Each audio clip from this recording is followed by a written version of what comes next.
la meilleure attaque face à la meilleure défense de la compétition. 90 minutes pour décider de l'issue de toute une saison et de toute une aventure.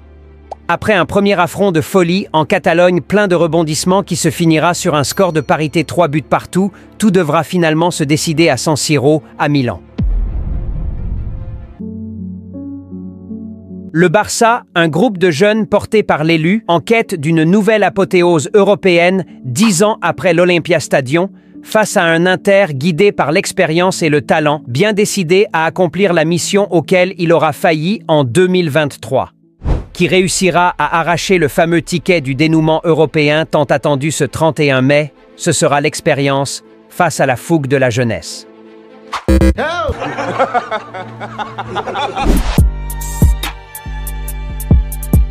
Salut les Blaugrana, j'espère que vous allez tous bien. Bienvenue sur cette nouvelle vidéo avant-match retour de la Ligue des Champions 2025, le Barça à San Siro pour son ticket final. On met le like, on s'abonne. Sans plus tarder, let's go!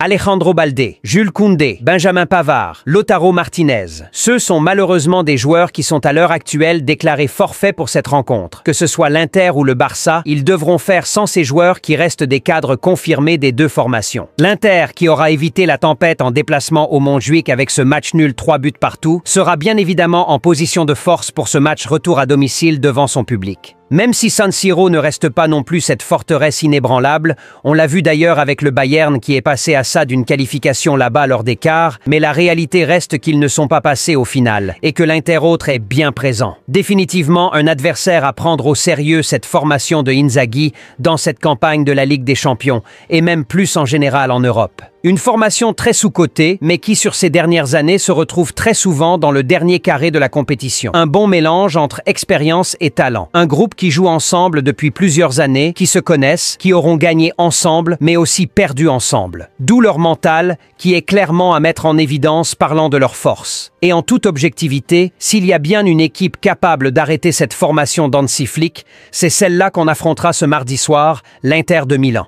Mais en parallèle, le match aller nous aura aussi bien appris que s'il y a bel et bien une équipe capable aussi d'éliminer cette formation d'Inzaghi, c'est bien sûr le FC Barcelone. Juste pour en venir au fait que tout peut se passer ce mardi soir en 90 minutes à San Siro. Le Barça nous a montré lors du match aller qu'il est bien capable de venir à bout de cette solidité défensive italienne à 3 reprises. Et même dans le jeu, les supporters interistes objectifs le diront, ils ont tout vu, sauf le jour. Et les 3 buts encaissés par le Barça, dont 2 sur corner et 1 sur erreur défensive, dont une glissade d'Inigo Martinez, en sont la preuve.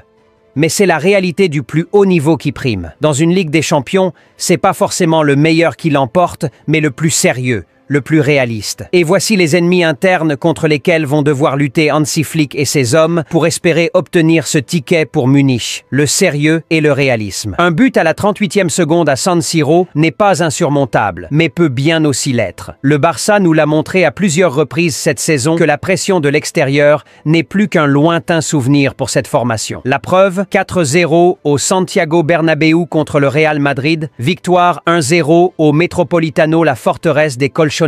Du coup, l'argument de la pression de l'extérieur est totalement à bannir pour cette rencontre. Le seul ennemi de ce Barça d'Hansi Flick, c'est ce Barça lui-même. Et on sait tous à quel point c'est difficile de se battre contre soi-même. Ça sert à rien de se compliquer la tâche en encaissant encore un but, même le temps que certains s'installent pour suivre le match pour ensuite courir derrière le score. Lors du match aller, pas une seule fois le Barça a mené au score, alors qu'on dominait le match. Mais étrangement, à chaque fois que l'Inter menait, on trouvait toujours le moyen de revenir au score, ce qui prouve tout simplement que cette équipe le peut quand il le veut. Et s'il faut encore se déplacer là-bas à San Siro pour être dans la réaction plutôt que dans l'action, autant déclarer directement forfait, parce que ça serait comme tomber pieds joints dans le piège des Italiens. En toute objectivité, je le dis, si le Barça se présente devant cet Inter avec son football, du sérieux, de la détermination, de la concentration sur 90 minutes et avec toutes ses individualités, je vois pas dans quel monde ce Barça ne passe pas. Oui, ça reste un match de football et plein de choses peuvent se passer, mais faut du moins mettre toutes les chances de son côté. L'Inter qui est à domicile devant son public et qui a toutes ses chances de se qualifier aussi, qui a cet avantage de l'expérience de la compétition et tactique et qui est aussi bien conscient de son infériorité en termes de jeu et d'individualité sans bien sûr vouloir leur manquer du respect, lui sera concentré. Cette semaine reste très décisive pour le Barça car elle décidera à 90% de l'issue de la saison. Avec une potentielle qualification en finale de la Ligue des Champions en cas de victoire contre l'Inter et une potentielle Liga en cas de victoire contre le Real Madrid plus tard le week-end. Les joueurs devront alors comprendre que c'est le moment de concrétiser tous ces efforts fournis tout au long de la saison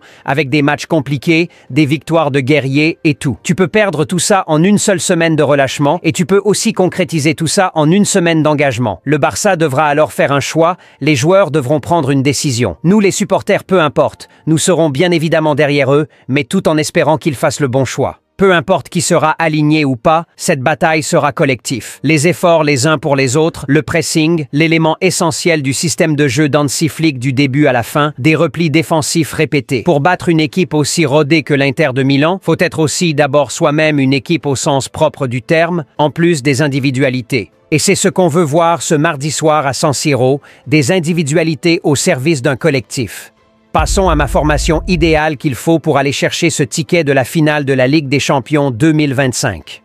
Łukasz Szczęsny, qui devrait retrouver sa place de titulaire et qui devra absolument se rattraper de son match aller un peu raté pour ma part. En défense centrale, Íñigo Martínez Cubarsí, la charnière titulaire pour un meilleur rendement. À droite, Jules Koundé absent, du coup je partirai sur du Araujo, tenant en compte du fait que Lamine est bien capable d'animer à lui seul ce côté droit offensivement et que s'il faut aller chercher cette qualification, faudra aussi tenir défensivement. À gauche, je partirai sur du Gérard Martin. C'est pas rassurant, mais je veux bien lui faire confiance pour l'occasion. Au milieu de terrain, Frenkie de Jong et Pedri avec Dani Olmo en 10. Fermín López trop fort en ce moment, mais j'estime que pour l'espace qui sera bien évidemment très restreint dans le camp interiste, un Dani Olmo peut plus apporter. En attaque, Lamine Yamal à droite, Rafinha à gauche et Ferran Torres en pointe. Lewandowski, annoncé apte pour cette rencontre mais forcément remplaçant, pourra ensuite faire son entrée en fonction du dénouement des choses. Voilà pour ma formation idéale les Blaugrana. Partagez vos avis dans les commentaires, je lirai tout. Place au jeu prono. Il suffit de mettre dans les commentaires le score final que vous voyez pour ce match et celui qui aura donné le bon score et en premier aura une belle dédicace dans la vidéo débrief après le match. Alors n'hésitez pas à y participer massivement. J'espère que cette vidéo avant-match vous aura plu, alors on met le like, on s'abonne. Plus qu'un club. Visca el Barça et visca Catalunya. Ce livre audio est fait pour toi. Cet audio résume les 10 meilleurs livres de finances personnelles condensés en 40 minutes d'écoute. Tu vas comprendre comment fonctionne l'argent, pourquoi certains s'enrichissent pendant que d'autres galèrent, comment créer plus de valeur, gérer tes revenus et surtout les garder. Offre limitée à 4,99 € sur le premier lien épinglé en commentaire, soit 3300 francs CFA sur le deuxième lien épinglé en commentaire. Chaque vrai Blaugrana de la chaîne All Barça doit absolument l'avoir ce t-shirt. On sera tous d'accord, la famille All Barça mérite d'être bien représentée partout à travers le monde. Et quoi de mieux qu'une marque unique et particulier propre à nous permettant d'identifier chaque partisan de cette grande communauté Blaugrana. À cette occasion, les t-shirts All Barça sont disponibles et chaque membre digne de cette famille se doit absolument de l'avoir. Alors vous avez 2 liens épinglés dans les commentaires. Un valable pour ceux qui sont un peu partout dans le monde et un autre lien spécialement pour ceux qui sont en Afrique. Alors vite, il suffit de cliquer sur le lien vous correspondant, vous serez dirigé vers une page de paiement très simple, le fichier logo vous sera livré par mail automatiquement. Il vous suffit alors de se rendre dans une agence d'impression sur t-shirt avec ce fichier et vous en ressortez avec votre t-shirt Al Barça tout clean. Aussi simple que ça. En résumé, au lieu de vous prendre la tête avec des problèmes de livraison, suivi de commandes et tout, on vous livre juste le logo en un seul clic. Il vous suffit de vous rendre dans une agence d'impression textile de votre localité, leur remettre le fichier logo qu'on vous aura fourni et vous en ressortez avec votre t-shirt, hoodie ou sweat All Barça. Alors vite, foncez, les liens sont épinglés en commentaire.